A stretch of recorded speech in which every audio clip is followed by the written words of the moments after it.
Zonet MIZO IDOL zonna kumsang ni samni le panga first round tuta hianin an mang meka kan ngai tha kan en meka tu chu ma hian asang khatna hian mi samni le poruk borvel alo in lanin ka ria ta chunin an zahik ti kan eken phei zelanga chuta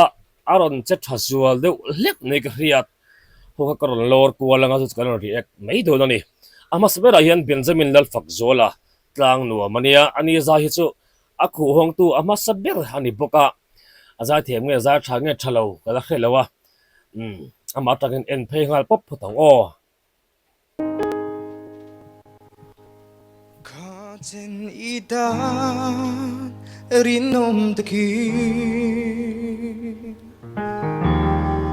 kalau ngak te ma se keri palo ringi kan vang kupui lamang ilaw lele niya tan trana min khen tu mai alo ni si o tha adik le mai thai koi bia tu nung ka kachiar nun pun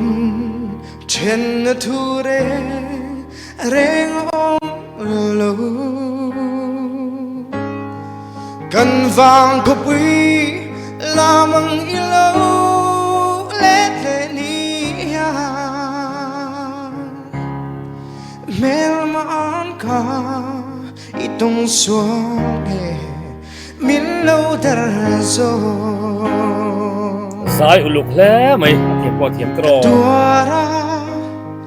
vang pui lo chim tuar zo hian kai ne ri ne mo itan ka rin nom na akon mai mo vui khát châu tal min ngai khala kha chen ni ta ka hun le nun pum ka phan chi tu na kan nun khwa ro thia wai le mai tu mangai tui ne nang châu lâu cho cả tiếng dấu lo cả đóa vang bụi lâu chim tuar dấu hian cái neri nem mo itan ka rin nom na akon mai mo itan ka rin nom na akon mai mo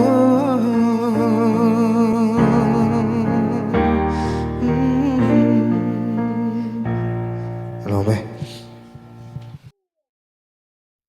Benjamin aron khu hong thale mai ama saber engeni azai kala ngai thin lowa kan han ngai tha pop khania kan react so lo ngal le in ka ria azai cheng po di sela athai le thalo pang chu han comment vap bok tum ri lo azai thakhat vi join ka ria adang hi kan ngai thla chun zom le nga tur hi debori lo chuan ami vai reng te khuwa ani vele thunga wa thale nga lang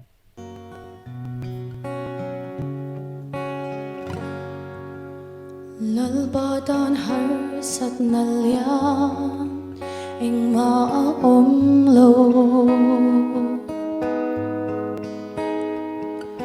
tlang lian bir son tur po in thei lo an nei lo Kim cha ber kian tir turin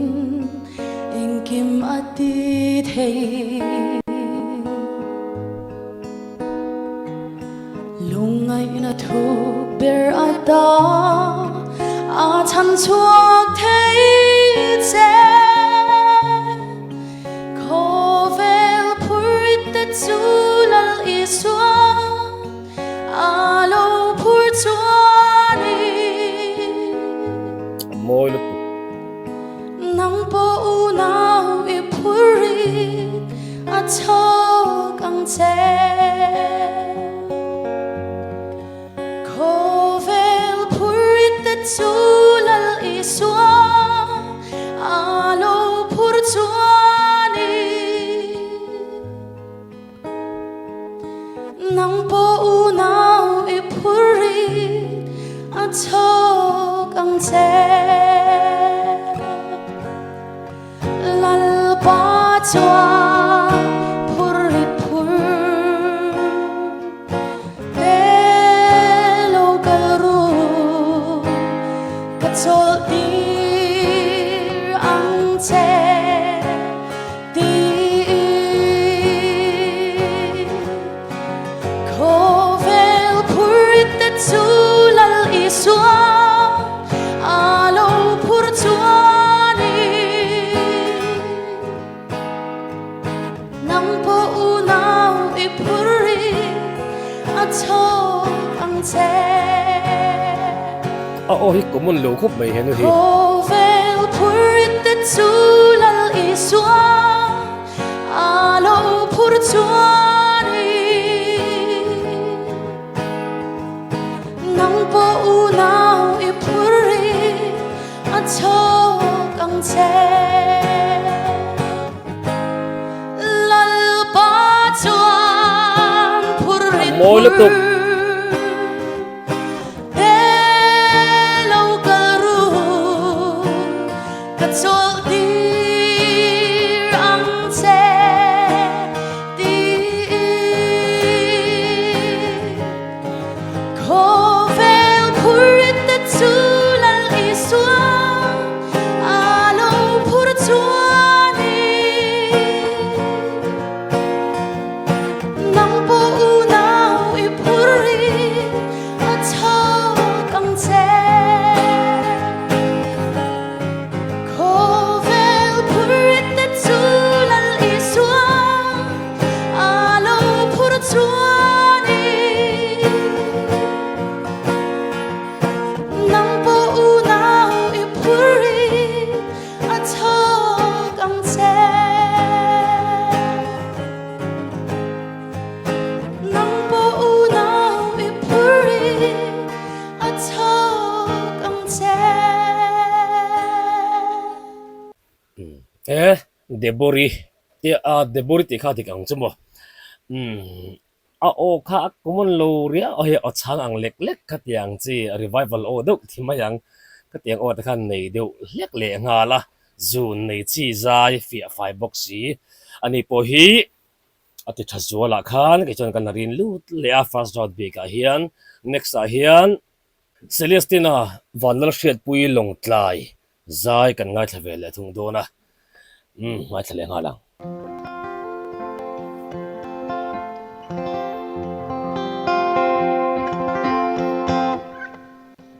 henu za hi ari ko da adik lo bi ngai ka shelawa o hi riat sian harang ring do ma lo su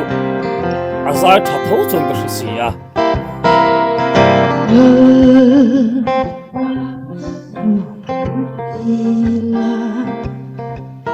lúc tức là ngày thật ngồi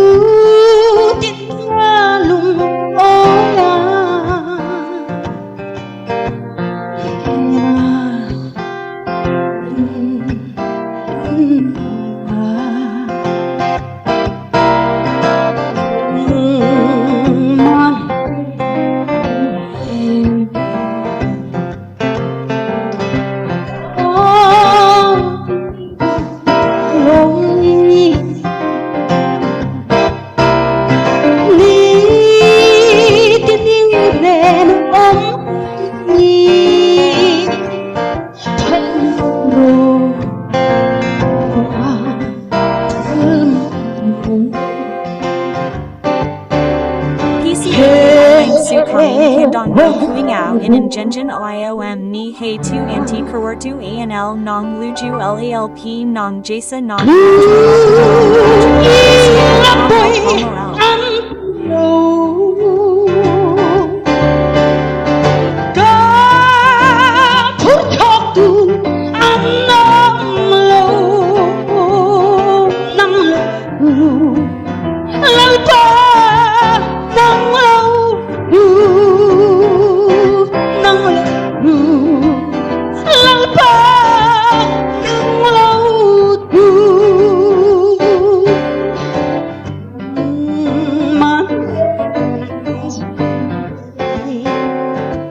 nè tấp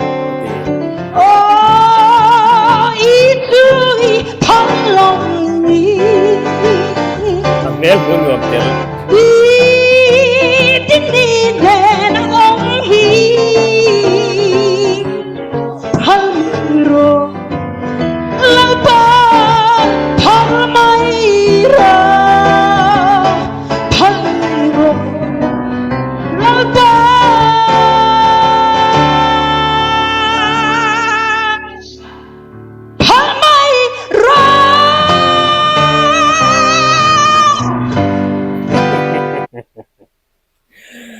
ấp tập nó lại tiếc chứ accident tiêu khóc mấy mà rồi chứ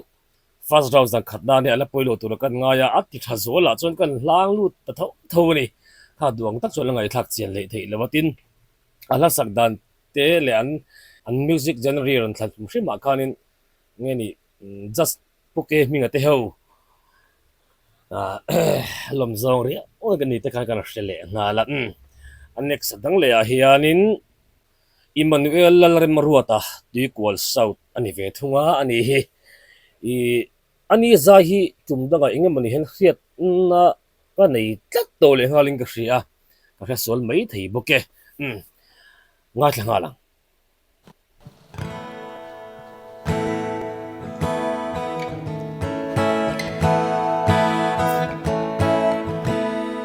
Janin chung e ral tiang ram kathira van khóc puya enge anti ang le tui pui le tlang sang tho khumi chum zin na le arsi na beli beram no onge ngam an le na mun chu Sakya karing ching mangai kal ta te kha hallelujah tin ka zom ve an phak zai ria rum ri tello ti fam kim man ni to si zalena daran voa Li hun le kung teral zel ma se nang ai abang don lo athar zel si I o zai moi le an kane o thin la yang thari Tuk tin par moi berde an lo par angin Mangai na nga mini lo par siam tuta Hallelujah tin ka zom ve an phak zai ria rum ria tello ti fam kim man ni to si zalena daran voa hallelujah din ka zom ve an phak zai ria rum ria tello ti fam kim man ni to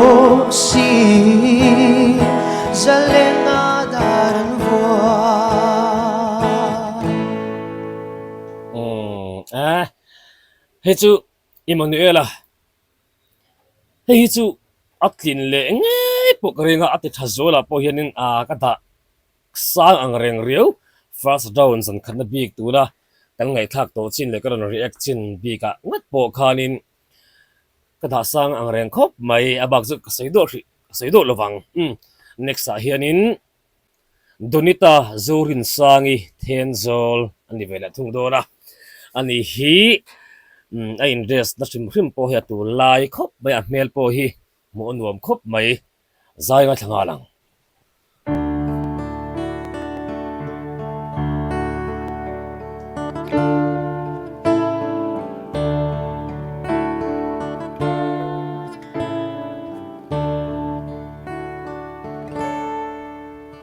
Rồi có thể dir mình môi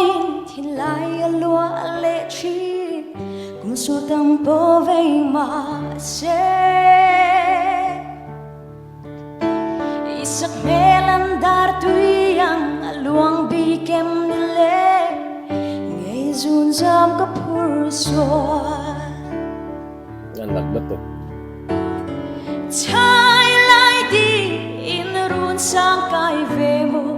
bia thu di shirem silo Godim lo che ba sam môi meng môi chai lai di jang i bel bon avan alve sai su o su dal mà sẽ khiến hắn nỗi ăn rong cả phao thay big silo rồi khó giao tìm môi ăn an ne betul Suốt tin lâu vun ruan dễ linh can ru tìm môi ăn lên dùng tê lô về na thol nal betul ko hi Chai lại đi in run sang cài về môi bia thu đi shirem silo Godim lo che ba sam môi meng môi chai lại đi jang ni bel bon chai lại đi in run sang cài về môi bia thu đi shirem silo Godim lo che ba sam môi meng môi chai lại đi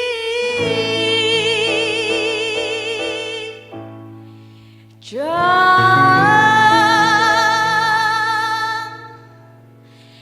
i bel bon kok được sa donita hei chu azar thazual ka thlan chu mai bak a han atlin le he chu karing khop mai adang next hianin Eunice arosang pui kolosi hani vela thung dona ani hi azai nu ber ani atop aron khar dona atir abul ron tran tu kha kan riak hnala atop khar tu hi atop khar tu chu azai ka ngai thalok mi lawa kan riak top dona ni